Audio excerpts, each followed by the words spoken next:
ఒకటే.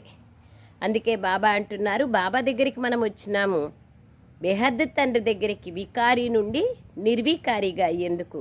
కనుక మీలో ఎటువంటి భూతము ఉండకూడదు.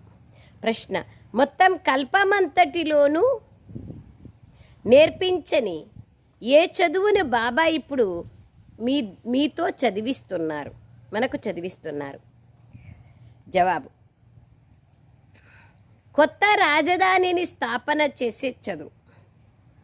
ఎక్కడన్నా చదువు ద్వారా రాజధాని స్థాపన అవుతుందా? కాదు. రాజులుగా అయ్యే చదువు ఎక్కడా లేదు. మనుషులకు రాజ్య పదవినిచ్చే చదువుని ఈ సమయంలో ఉన్నతోన్నతుడైన బాబానే చదివిస్తున్నారు. ఈ కొత్త చదువు మొత్తం కల్పమంతటిలోనూ చదివించడం జరగదు. ఈ చదువు ద్వారానే సత్యుగ రాజధాని స్థాపన జరుగుతోంది. బాబా